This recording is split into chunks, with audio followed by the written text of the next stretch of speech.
Og du kan jo også bruge det til alt muligt terapeutisk. Jeg havde en ven, der blev kidnappet af hans familie til Somalien. Og vi hørte ikke fra ham i sådan der 2,5 år. Og så lige pludselig en dag fik en af vores venner en messengerbesked fra ham. Og så sådan wirede de fucking flypenge til en lufthavn i sådan et af de naboliggende lande. Jeg kan ikke lige huske, hvad for net. Og så er det sådan, at han skulle op, han havde memorized koden gennem lydene, som låseboksen lavede, når man tastede den. Sådan, så han kunne taste koden. Der vidste han, hans pas var, og en mobiltelefon og en enkelt dollarseddel. Og så var det sådan, du ved, okay, jeg tager mobiltelefonen, og så kan jeg sådan få fat på mine venner. Så kan jeg sørge for, at jeg kan få et fly hjem. Og så sådan, når jeg er klar til det, så skal jeg bare sådan have noget transport over grænsen. Så det hele er klar. Og sådan, altså han har fortalt mig den der nat, hvor han flygtede, efter han kom hjem og sådan noget igennem flere gange, ikke? Og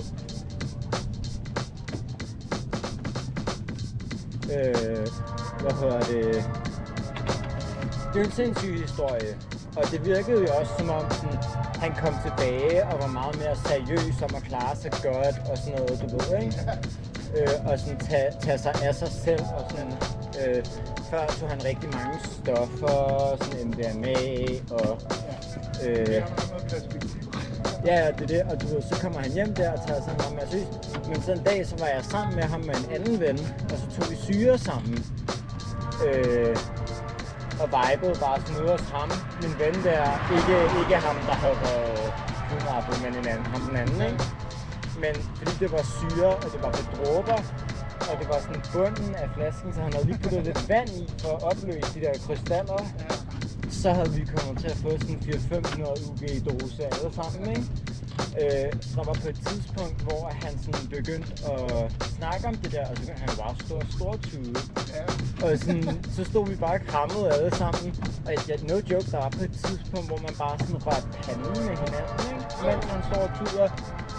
Og jeg kunne bare mærke de der følelser, sådan at der bare sådan kommer ud, og det er jo så surrealistisk en oplevelse.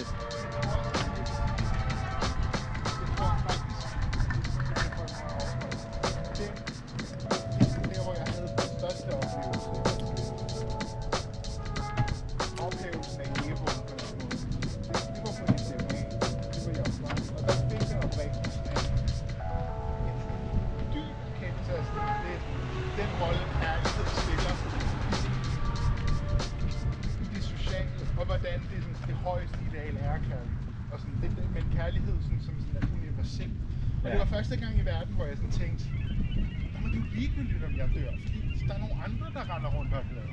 Yeah. Altså sådan den der idé om, at det var vigtigt, at det var mig, der havde det sjovt. At det ikke behøver. Og jeg fik virkelig den der sådan lidt, så længe der findes glæde.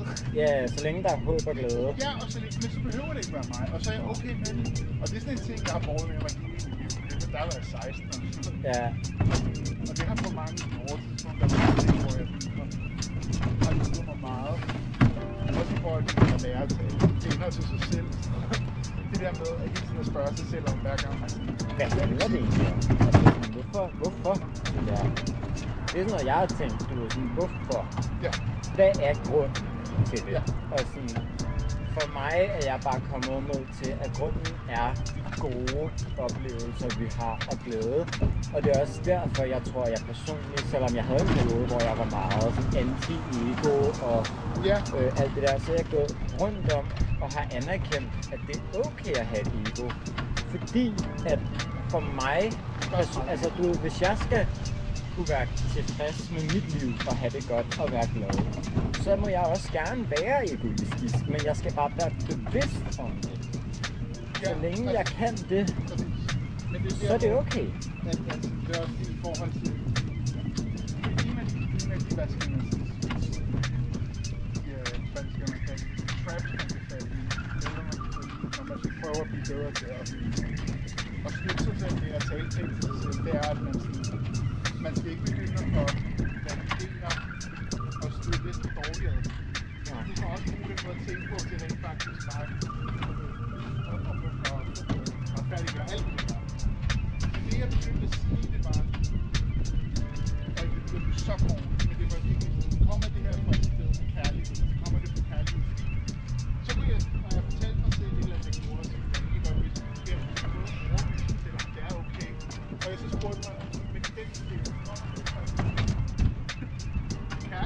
Ja. Eller kommer det fra et sted, hvor jeg har lyst til noget, der hænger.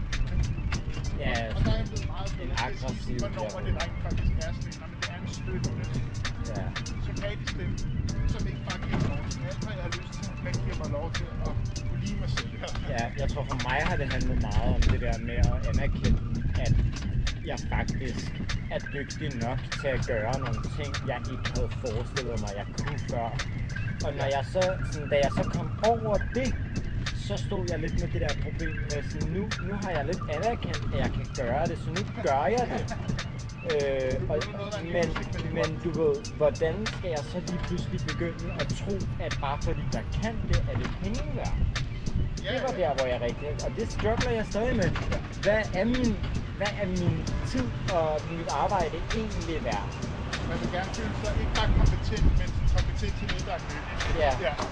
Til et punkt, hvor man sådan der kan justify forskellige... og er vi for langt oppe, tror du? Om jeg tror noget? Jeg tror ikke så meget. Nej, men altså om vi er for langt oppe på... I forhold til Amagerbrogade, når vi kommer ud. Det er det kaster sig. Ja, lad os se. Godt stykke noget. Ja. Penge for at være færdig. Jeg er nok et godt stykke noget. Ja, det tror jeg. Jeg tror også, men altså Amagerbrogade er jo fucking langt, så åbent var rødt også. Ja, okay, man kan sige, hvis man bliver kørt ned i den der situation, så man virkelig også kalde for en lortebilist, ikke? Står sådan der højlys start bag midt ude, sådan der, og sådan, altså den eneste grund til, at vi kørte ned i den situation, må det vitterligt være, fordi bilisten intentionelt gjorde det. Ja, og det gør det. Ja. Men det er jo også, men der er jo der er forskel, altså filosofisk er der jo så forskel på ikke at handle, og at nogen dør ude, fordi du ikke handler, eller at nogen, du ved, dør fordi du handler, og det er jo det der klassiske trolley-dilemma, ikke? Jo. Så sådan, hvis en bil er i bevægelse, så skal du tage en handling for bremsen. Og det, selvfølgelig skal man det, det er ikke det, jeg siger nu, det er rent bare sådan de filosofiske spørgsmål bag det, ikke? Men fordi at det andet er en bil, der holder stille, så for at det overhovedet skal være en mulighed at tage folk med, skal du gøre noget. Ja. Så sådan, der kommer du altid til at være aktiv i sådan en del af det, der foregår ved at gøre noget. Men jeg tror lige på det